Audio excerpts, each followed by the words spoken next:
te bu wootee mën naa ni dina neex dina yëngu te ça va mën naa ni dina vivre tey Dakar dinañ xam ni Kër Massar ma wootee mais Dakar dinañ xam ni le président Pathé moo wootee te nee naa leen président Pathé bu wootee artistes yëpp ay pare ku ne xam na ni daanaan la mais aussi ku ne xam na ni bu jógee ñu topp ci ginnaawam kenn ku ne mat na représentant tey jii lii mooy Arcos Kër Massar ñu woote fii ci stade Pathé Waré mën naa nag biir Yëmbal la nekk Yëmbal Sud en attendant ñuy xaar le représentant du maire Bara Gaye le maire de la commune de Yëmbal Sud di wax ni sapeur pompier war naa mën a jege si ndax li ma sol xam naa ni artistes yi ñu ngi may wokkante xam nga artistes yi boo sañsee loo xam ne da nga génn sujet rek saisi la ñuy toog léeg-léeg ku mel ne bu ndux day wokk ardo nger ni ko xalu Pape Thiam muy dosé di ñàngal te kat génn na gaam bu yàgg waaw man xam naa loolu bu ndux amul problème xam naa ni wax ma ko sa commun ardo mais méttiwul dinaa ko gérer ndax xam naa ni man bu ma xamee rek gars yi bu ma wisee tuuti ndox damay daal di jur ximaliku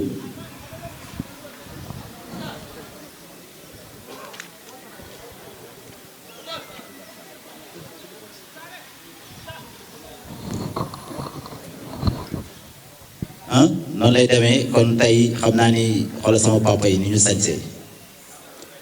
suñu magu artistes yi dañoo mën a solo dañoo xam temps di wax ni le commandant Ndiaye ànd na ak waa brigade police bu Yëmbal ñëw assurer suñu sécurité mais ñëw aussi ngir festival bi kon ñu ngi lay jaajëfal bu baax a baax monsieur le commandant Ndiaye ci taxawaay bi mais aussi ci taxaw bi mais aussi ci ni nga ñu dalalee ndax mën naa ni bu ñu dugg see Yëmbal Sud yow lañ fi fekk si commandant Ndiaye di wax ni gaa yaa ngi fi waa P Plus TV aussi ñoo ngi fi pour couvrir li nga xam ne moo di événement bi di leen jaajëfal bu baax a baax mën naa ni tey jii fii lay démarrer ci cérémonie d'ouverture la ñu toll mën naa ni ci cérémonie officielle la ñu toll di leen fàttali aussi lieutenant Ndiaye représentant du commandant Fall du brigade eaux et forêts de Kër Massar mi ngi ni toog waaye aussi dina El Hadji Malick Diagne aussi nekk district randonnée pédestre de Kër Massar mi ngi ci kaw toog di leen wax ni Banna Sow aussi présidente collectif Alpulaar moom tamit mi ngi ci kaw toog di wax ni en attendant loolu moo nekk suñuy invité ñi nga xam ne ñoo fi teewagul ngir lan festival bi nga xam ne moom la ñuy amal ñu gën koo xam ci Festac pour Festac ñu gën a xam ci Festac festival du théâtre et de l'audiovisuel de Kër Massar loolu moo fi am tey fii ci stade Pathé Waré bu Yëmbal Sud DJ son ñu ñëw en attendant léegi nii dañuy démarrer voilà di leen fàttaliwaale en attendant ni suñu programme nii lay demee tey jeudi le 13 incha allah da ngeen di am cérémonie officielle mooy ci li ñu toll nii jamono bi fii ci stade Yëmbal Sud à partir de 13h dañuy dem déjeuner fële ca camp de base bu ñu fa jógee 16h ba 20h dañuy def carnaval bu ñu nee carnaval nag xam ne lu ne ngi ci biir gars yi bu kenn tar ne carnaval boobu carnaval bi mën naa ni nag Kër Massar Sud lay amee à partir de 21h jëm 0h dañuy def feu de camp fële ca base camp de base feu de camp ba aussi lu ne day am ci biir gars yi nee naa leen activités yi war a am tey bu leen ko kenn nattali mais man suba mooy sama bés ndax bu ñu nee suba à partir de 10h dañuy dem panel fële ca CEDEPS lay xewee waaye après CEDEPS dañuy dem 13h ba 15h ñu dem petit déjeuner bu ñu fa jógee 18h ñëw spectacle suivi de tànnbeer fële ca Jaxaay tànnbeer bi nag sera ki nga xam ni moo ko war a animé moo di Aziz nekk le griot de Kër Massar moom mooy animé loolu di tànnbeer bi waaye aussi spectacle dafay am spectacle yi nag troupe yi jóge ci Sénégal partout dans le Sénégal mën naa ni jóge nañ tey seen i dëkk ñëw fii ci Malika waaye ñëw fii ci Kër Massar ngir li nga xam ne moo di Festac bu Kër Massar waaye bu ñu demee ba samedi dañuy dem ci randonnée pédestre de Yeumbeul Nord à Malika waaye bu ñu fa jógee 13h ñu dem déjeuner à partir de 16h 18h dañuy def match de gala fii ci stade bi lay xewee xam naa ne le président Pathé mooy jouer attaquant président Pathé yaa doon attaquant de pointe waaw parce que xam naa ni di nga mën a mbëkk quoi ah sànq dégg naa ñu ni Demba Diawo mooy doon gardien de but bi nee naa leen di ngeen encaissé ba doyul yéen waa Kër Massar ah Demba Diawo du doon gardien Demba yaay gardien de but voilà ah non Demba Diawo mooy doon gardien commandant nangu nga kële nekk gardien de but waaw commandant nee na léegi kële mu nekk dañuy jox suñu grand moom xam naa mooy doon suñu milieu de terrain ah non saa yi ah commandant ok commandant Ndiaye mooy milieu de terrain ah ok kon nañ ko jox léegi après mën naa ni à partir de 20h ñu dem ci spectacle puis cérémonie de clôture mën naa nag terminus 54 lay xewee terminus 54 mi ngi fii ci ginnaaw soriwul dara nee naa leen activités yi loolu mooy am fii ci Festac festival du théâtre et de l'audiovisuel de Kër Massar mën naa ni nekk festival boo xam ne 3 jours yi nee naan Kër Massar va chauffer incha allah nee naa leen képp koo xam ne loo am solal ku parewul pareel te xam ni Kër Massar pare na Arcots pare na président Pathé pare na ñu yor organisation pare na ñëpp pare nañ nee naa leen Kër Massar incha allah du ñu des ginnaaw dañuy yëngal def ba mu baax fas yéene ñëw dëbbu li nga xam ne moo di Sénégal nee naa leen troupe boo xalaat ci Sénégal artiste boo xalaat ci Sénégal tey jii jàpp nañ bàyyi nañ lépp Kër Massar la ñuy yendu Kër Massar la ñuy fanaan durant 3 jours ana DJ ok di wax ni président nee na kookuy ñëw moo di Mariam Silla nekk 2e adjointe au maire de la commune de Yeumbeul Sud kooku mooy Mariam Silla di la wax ni dalal ak jàmm ci Festac 2025 festival du théâtre et de l'audiovisuel de Kër Massar kon Mariam Silla di la wax ni dalal ak jàmm moo nekk 2e adjointe au maire de la commune de Yeumbeul Sud Mariam Silla ñi ngi lay wax ak silal jàmm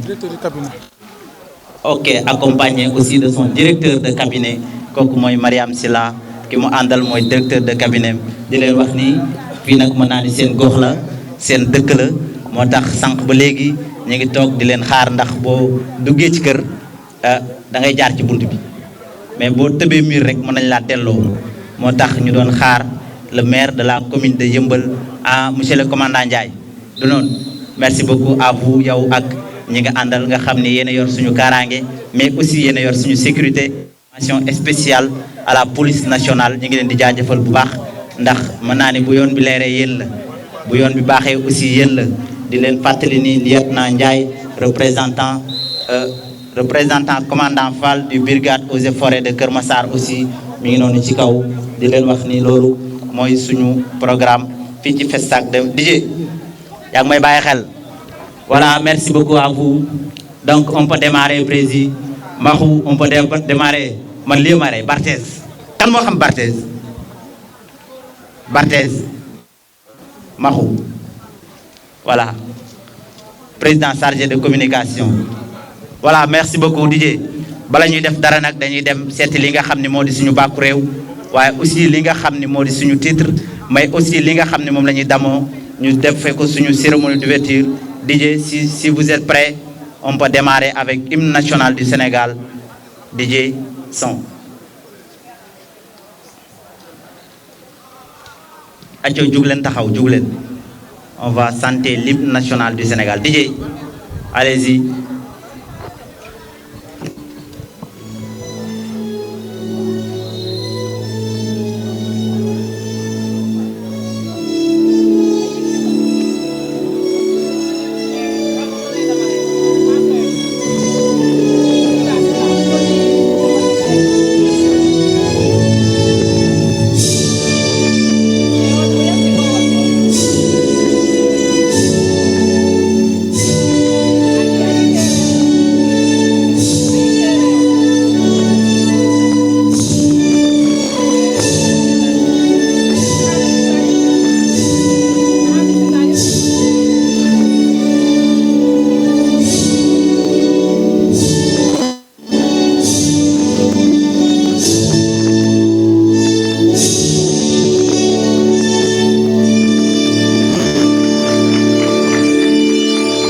Merci beaucoup.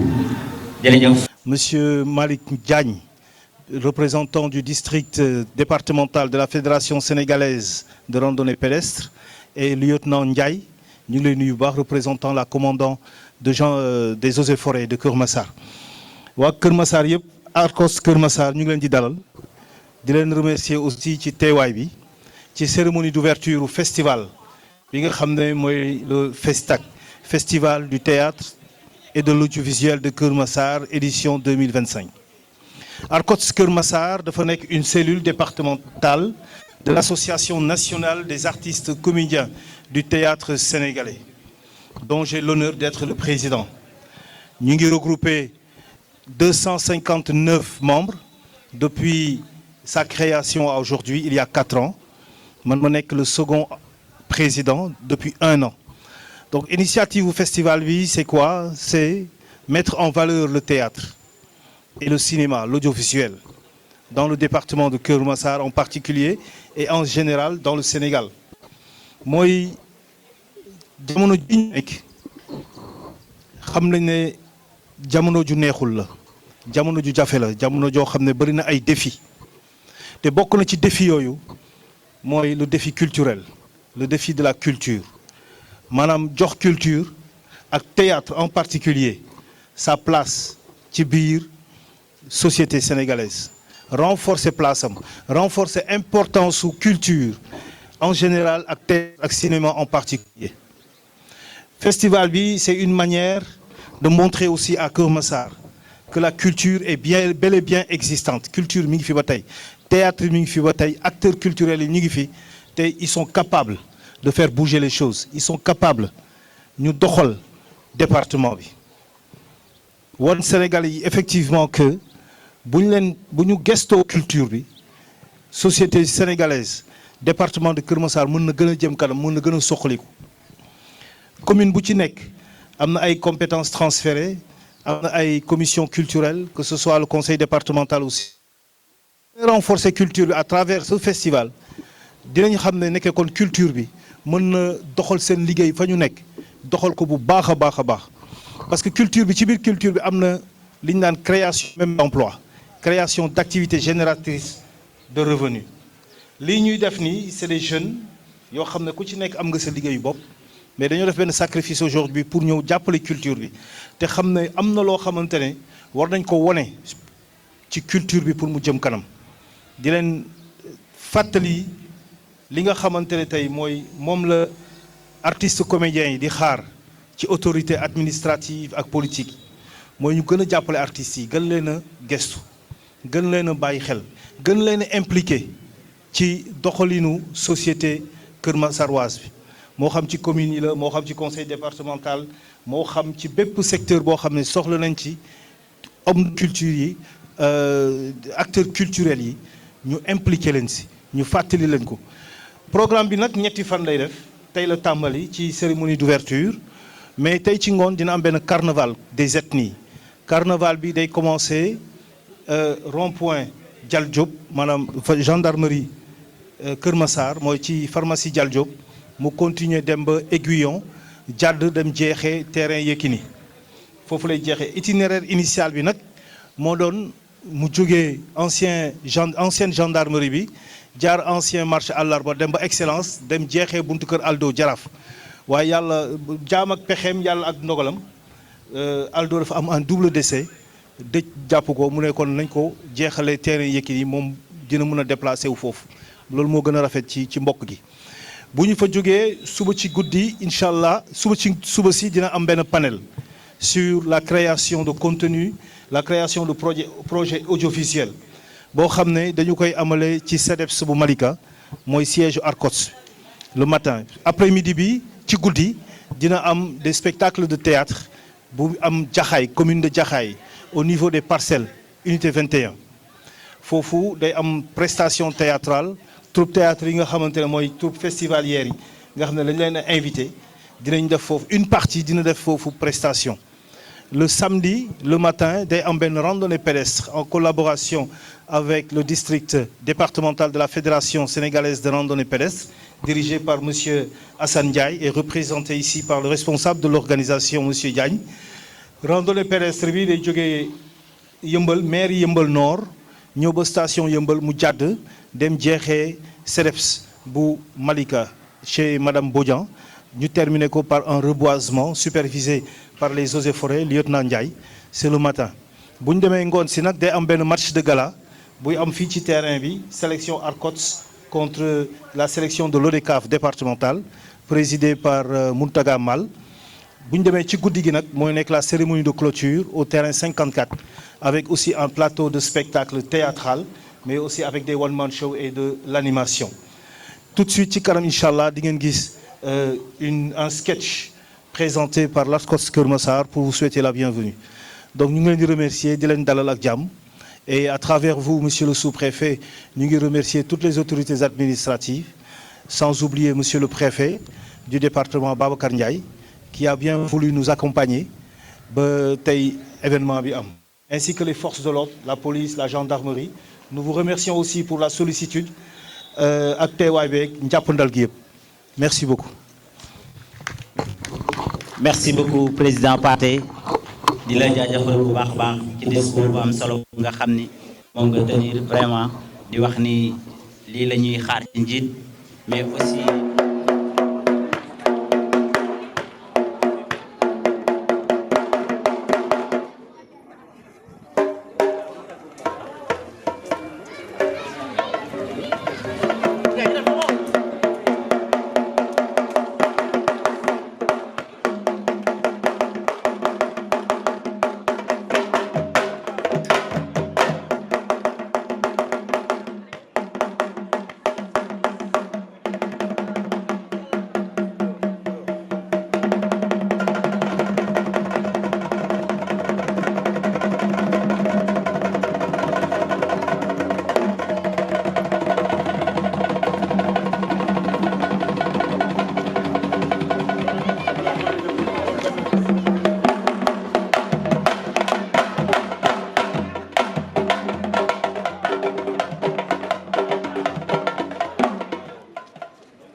dal leen ak jàmm ci Sénégal 2025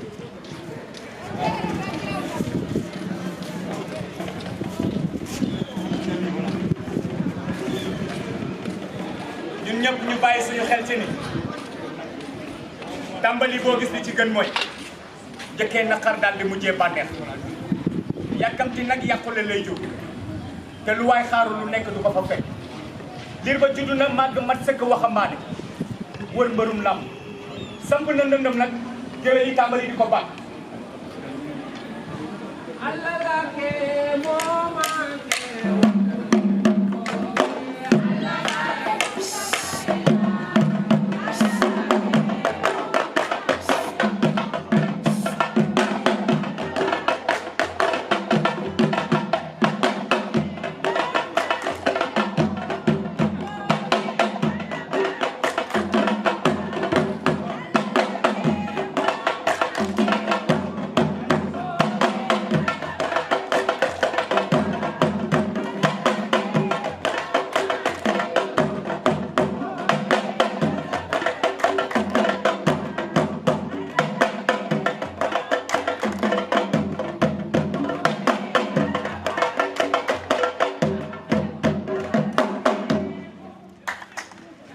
ñun ñoo ko gisandoo ARCOS su Keur Massar objectif am mooy fexe ba jege askanam waaye it fexe ba internationaliser ay projet parce que l'ARCOS su Keur Massar y a tout ARCOS su Keur Massar a beaucoup de ressources. Bienvenue au Festac 2025 ARCOS su Keur Massar mu ngi leen di dalal jàmm ci Festac 2025 bi.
comédiens ñu ngi def liggéey bu am solo ndax ñoo boole compagnie yi nga xamante ni ñu ngi ci département Kër Massar ñu doon benn di jàppalante di dimbalante di dikkalante te yemuñu foofu ndax artistes comédiens yi nga xamante ni ñu ngi ci biir Arcos bu Kër Massar ñu ngi leen di jël di leen defal ay formation yu am solo. ku ci mel ni Maître Diop nekk ba Kàddu Yaraax Cheikh Omar Diaw directeur artistique fii ci Arcos bu Kër Massar Adama Gueye di formateur nekk ci Arcos bu Kër Massar Alassane Gueye président de la section formation de Arcos bu Kees Arona Mbodj metteur en scène groupe Bët waaye yaakaar naa ne du ñu fàtte mukk l'homme qui a fait le tour du monde Ibrahima Mbaye Dièye. waaye Arcos Kër Massar yamul ci loolu ndax li nga génn di def ay formation yi am ay prestation yi am solo bu ci mel ni Dakarcourt premier festival africain plus Canal Olympia moo di kan bokk te nga ko jiite Arcos bu Kër Massar teewoon na fa def fa liggéey bu mucc ay jaaraama président Patase. waaye nee naa la yemuñu foofu ndax Arcos bu Kër Massar am nañ création bu neex création bu doy waar création boo xamante ni Sénégal yëpp ko doon xaar ñu teg ci seen bët mu amoon le 10 octobre fële na le sa Blaise Senghor mu ngi tudd nag Dalikoor.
ma lànk ne duma de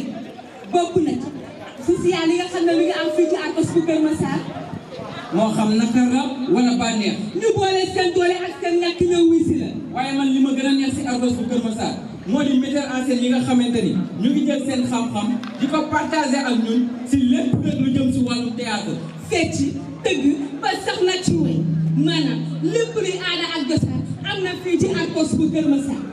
kon dañ daan jaaraama Arcos bu Kër Massar Allah barka Arcos Kër Massar waaye jox ko njël Arcos bu Kër Massar et merci beaucoup Arcos bu Kër Massar kon nag dal leen ak jàmm ci Festar 2025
Lumière. Son. Costume. Je me nomme Théâtre.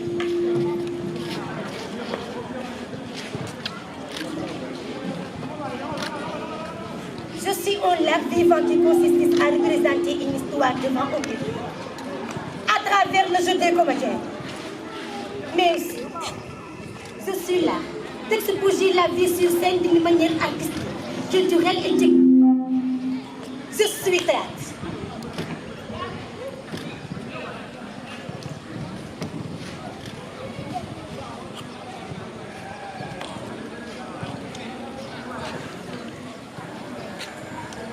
jëmm ji mooy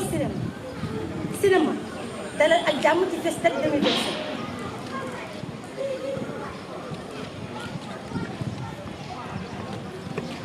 jërëjëf Théâtre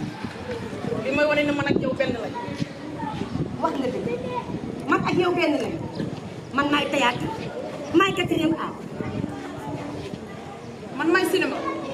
maay 7e art. te sama kàddu yi soo ko dëngalee te lay jox set. wax nga dëgg waaye man sama set bi boo ko jiital daf lay jox kàddu. li mooy wane man yow kenn mënu ci dem bàyyi sama. wax nga dëgg man ak yow benn kenn mënul dem bàyyi sama.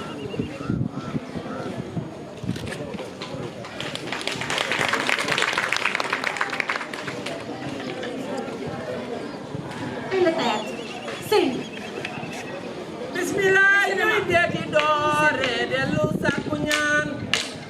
di ñaan yàlla mu nangul ñu lépp lu ñu ko ñaan seytaane di yàq xel ñi soo di xalaat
di jaajëfal bu baax a baax artistes yi nga xam ne ñoo nekkoon kaw sur scène jox ñu li mais aussi di ci jiital seen directeur artistique di Cheikh Omar Diaw mais aussi Lassana Dramé du ñu fàtte Demba Diaw mais aussi du ñu fàtte maître Dabo président Pathé suma jumul ñooñu la kon tàccuwaat leen seen maître en scène yi bu baax a baax ak yéen artistes yi nga xam ne yéen ñu presté pièce bu am solo bi di leen wax ni bienvenue ci Festal 2025 Arcots Kër Massar di leen ko jox merci beaucoup à vous merci jaajëf léegi nag sans plus tarder dañuy continuer ndax naaj bi tàng na metti na ko. di yëkkati si kàddu ci turu monsieur le maire Bara Gaye bi nga xam ne bii kàddam da koo jox madame le maire Mariam Sylla mu yebal ma ma ñëw yëkkati kàddu yi nag kàddu sant ak gërëm la. ci Arcots balaa les remerciements dañ leen di njëkk a féliciter ndax wax dëgg yàlla Arcots nekk na structure boo xam ne bii mi ngi animer le volet culturel fii ci biir département bi te nag seen président di Pathé Sène mu nekk une figure culturelle nationale et internationalement connue amul benn doomu Kër Massar boo xam ne yëgoo fierté bi nga yëgee ni ci biir département bi la dëkk yemul ci dëkk fi waaye li ko yàlla may da ko mettre au service de la culture fii ci département bi ci Arcots en tout cas nemmeeku nañu ni bi mu ñëwee ba léegi animé na la culture ci biir département bi organisé na la culture ba tax na mu am rayonnement bu am solo ci biir loolu damay tarxiis rek féliciter vraiment Arcots ci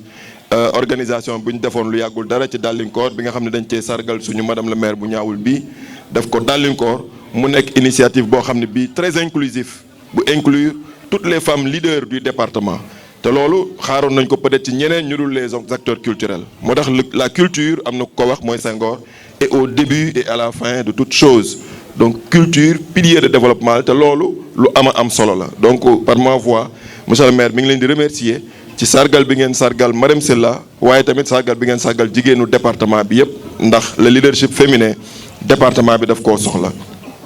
bu loolu weesoo jàpp nañu ni initiative yu mel noonu dans l'avenir mën nañ ko def ci biir département bi en tout cas ñun au niveau de Yeumbeul Sud ñu ngi waaj a pare suñu salle bu mag bu mën a accueillir manifestation yu mel noonu ouverture la nag dem ngeen wane seen bopp ba àdduna bi Ndakaaru Sénégal gis la culture de Kër Massar beneen yoon ñu ñooy woote abrité ko ba nga xam ne ñeneen ñëpp dañ ñu ñëw fekk si ñu en tout cas loolu initiative bu am solo la c'est un cri de cœur donc loolu nekk lu am solo donc Pathé vraiment dama lay remercier aussi initiative bii nga xam ne tamit toujours dans cet esprit d'inclusion des départements sànq bi mu liiree programme bi amul benn commune bu ci gisul boppam ñun nag ñu lay remercier à titre particulier de Yeumbeul Sud parce que fii ngeen ko ubbee donc le choix n'est pas fortuit te loolu ça nous va tout droit au cœur mu nekk aussi ay activités yoo xam ni yu viser ay domaines de compétences bien déterminés la te yu am solo ci suñu réew la muy la sécurité et l'environnement donc par la culture mën nañ sensibiliser les gens sur l'importance de la sécurité mais aussi de l'environnement qui aujourd'hui est menacé et qui est un sujet international un sujet global tey jii ñu ngi toll ci waxtaan ci les changements climatiques fële ci Brésil donc artistes yi bu ñu jëlee ces préoccupations là defe naa ni keneen mënu koo jël ku dul ñoom parce que seen message ak seen voix fu muy egg ñeneen ñi xëy na seen bos du fa egg donc feneen fu may mujjee rek mooy lancer un appel à madame le maire ñu gën a bàyyi xel ce secteur qui est la culture ndax dafa nekk un pan important mu bokk tamit suñu domaine de compétence bien sûr def nañu ay efforts yu mag a mag accompagner des acteurs culturels mais jàpp naa ni initiative bi ëpp solo mooy dajaloo bi ñu dajaloo bépp initiative bu ñu jël ci département bi nit ñi war nañu contacter Pathé pour la culture apporter sa touche mi ngi wane boppam di wane ni culture moo mën a porter les messages yi nga xam ne bi moom la askan bi soxla ginnaaw bu ñu ci amee conviction war nañu mën a travailler vraiment main dans la main ak ñoom ba lépp lu ñu defati ci biir département bi acteurs culturels yi jiitu ci donc loolu laa ci bëggoon a sànni en souhaitant vraiment que festival bi nekk une réussite totale et j'en suis convaincu vraiment bu fekkante ni ubbi ngeen ko jeudi matin tout en sachant que c'est un jour ouvrable mobilisation taxul sànq rek madame le maire mi ngi ko ne bom wax nga ma ko wax ma mobiliser mais li am solo mooy l'importance wala quintessence su message yi ñu fi waxtaane te loolu yëpp dafa laaj quiétude gis nañ fi tamit prestation yi nga xam ne bii jot nañ fi jaar ñu leen di féliciter bu baax a baax maa ngi leen di sant leen gërëm asalaamaaleykum wa rahmatullah di am mbégte si seen activité bi ngeen di def à Yeumbeul Sud. Tout d'abord, je voudrais saluer la mairie de Yeumbeul Sud, représentée par le directeur de cabinet Laye Sagna et l'adjointe au maire. Boo xamante ne moom dama koy takkine souvent. Voilà. Di nuyu le président de la COS de Keur Massar, monsieur Ousseynou Ba, et les invités ñoo xamante ne ñoo neen ci activité bi. Di am mbégte activité bi préfet du département de Keur Massar war na ñëw mais mu am un empêchement. de dernière minute mu interpellé ma pour que ma ñëw représenté ko mais dama ko waxoon en général activité bu am sama arrondissement mu invité ma mu bay ma invité bu ma ko yégee damay ñëw parce que ma xam ni lii lu am solo la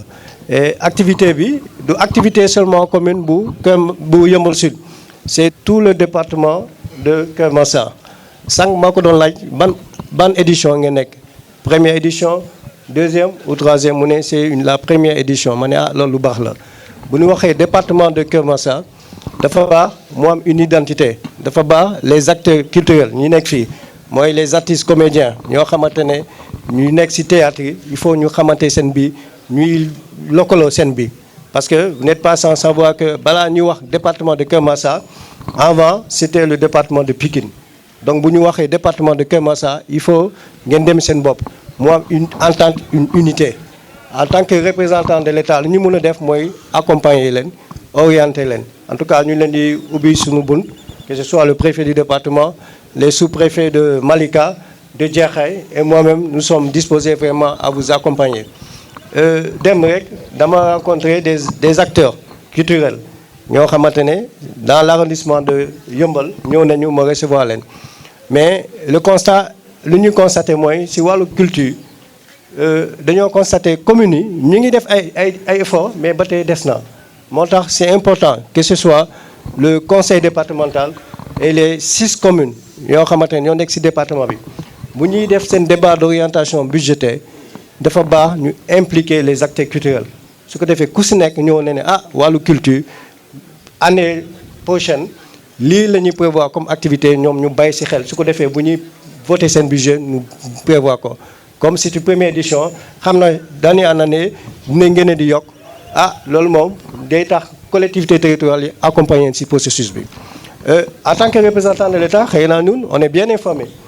gis nañu tout récemment dem ngeen département de Keur Massar ngeen dem au niveau de Blaise Senghor pour dérouler une activité le premier constat bi ma def mooy si yoon war leen génne département de Keur Massar da ngeen waroon toog dans le département de Keur Massar xëy na peut-être côté wàllu infrastructure moo tax ñu dem mais retenez que les communes ñu ngi am ni ñuy def par exemple au niveau de la commune de Yeumbeul Sud ñoom am na tabax bi ñuy def xam naa bu pare artistes yi dinañ gis seen bopp.